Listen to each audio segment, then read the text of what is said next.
नमस्कार, वंदना आराधना भक्ति चैनल में आपका स्वागत है। ओम नमः शिवाय। ओम नमो भगवते वासुदेवाय। निर्जला एकादशी ज्येष्ठ माह के शुक्ल पक्ष में आती है।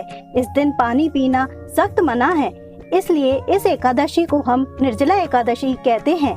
इस व्रत को पांडुपुत्र भीम ने भी रखा था, इसलिए इसे भीमसेन एकादशी भी कहते हैं। निर्जला एकादशी हिंदुओं में बहुत महत्वपूर्ण व्रत है। साल भर मनाई जाने वाली 24 एकादशियों में से सबसे महत्वपूर्ण निर्जला एकादशी व्रत माना जाता है। निर्जला एकादशी अकेले इसी एक एकादशी व्रत के करने से साल भर की 24 एकादशियों के बराबर फल मिलता है। निर्जला एकादशी को पूर्णिमा से पहले की एकादशी होती है। इस दिन सुबह उठकर स्नान करके पीले वस्त्र धारण करें, भगवान विष्णु की पीले फूल फल मिठाई से पूजा करें और भगवान विष्णु से प्रार्थना करें कि हे भगवान, आज मैंने निर्जला एकादशी व्रत करने का प्रण किया है। आप मुझे यह व्रत करने की शक्ति दें और मेरा व्रत सफल बनाए, मेरे पापों को नष्ट करें। भगवान विष्णु को आम का फल चढ़ाएं और 108 बार ओम नमो भगवते वासुदेवाय मंत्र का जाप करें। निर्जला एकादशी की व्रत कथा।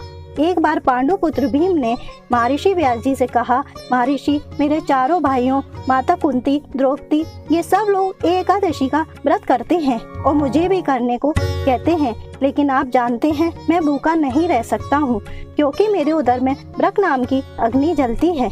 इस पर महर्षि व्यास जी बोले, पुत्र भीम, यदि आपको स्वर्ग अच्छा लगता है और आपको नरक जाने से डर लगता है तो आपको हर माह की दोनों एकादशियों का व्रत करना चाहिए और अन्न नहीं खाना चाहिए।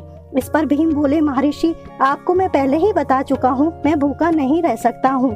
आप मुझे कोई ऐसा व्रत बताइए जो वर्ष में एक ही बार रहना हो और मुझे स्वर्ग की प्राप्ति भी हो जाए। महर्षि बोले, ज्येष्ठ महीने की शुक्ल पक्ष की एकादशी का व्रत करो और उसे निर्जला रहो। उस दिन अन्न तो क्या, जल भी नहीं पिया जाता है, लेकिन स्नान और आचमन में जल का इस्तेमाल वर्जित नहीं है।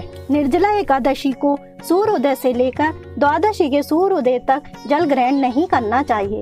इस नियम से साल की सारी एकादशियों का फल प्राप्त होता है। द्वादशी को सूर्योदय से पहले उठकर स्नान करें, ब्राह्मणों को दान देना चाहिए। इसके पश्चात भूखे और गरीब और ब्राह्मणों को भोजन कराकर ही फिर स्वयं भोजन करना चाहिए। इस एकादशी का फल पूरे एक वर्ष की संपूर्ण एकादशियों के बराबर होता है। महर्षि बोले, भीम, इस व्रत का पुण्य सब तीर्थों और दानों से अधिक है। केवल एक दिन निर्जल रहकर मनुष्य अपने सब पापों से मुक्त हो जाता है।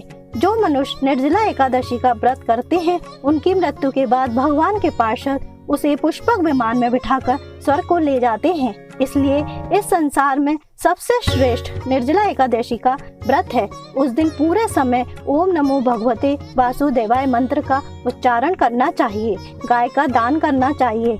इस दिन जल से भरा एक घड़ा वस्त्र से ढककर स्वर्ण सहित दान करना चाहिए। इस एकादशी के व्रत से मनुष्य विष्णु लोक को प्राप्त करता है और स्वर्ग जाता है। इस दिन अन्न खाने से नरक की प्राप्ति होती है। हे पांडुपुत्र भीम, जो भी मनुष्य इस व्रत को श्रद्धा पूर्वक करते हैं, उन्हें सर्वप्रथम भगवान विष्णु का पूजन, ब्राह्मणों को मिष्ठान व दक्षिणा देनी चाहिए और जल से भरा कलश का दान जरूर करना चाहिए। साथ ही अन्न वस्त्र का दान भी करना चाहिए। इसलिए जो मनुष्य इस व्रत को श्रद्धा भाव से भक्ति पूर्वक करते हैं, उनके सारे पाप नष्ट हो जाते हैं और उन्हें स्वर्ग की प्राप्ति होती है। इस प्रकार महर्षि व्यास जी की आज्ञा से भीम ने इस व्रत को किया और उनके सारे पाप कट गए और अंत में स्वर्ग की प्राप्ति हुई। इसलिए इस एकादशी को निर्जला एकादशी के साथ भीम एकादशी भी कहते हैं। Please like, share, subscribe my YouTube channel, bell icon को दबाएं। ओम नमो भगवते वासुदेवाय।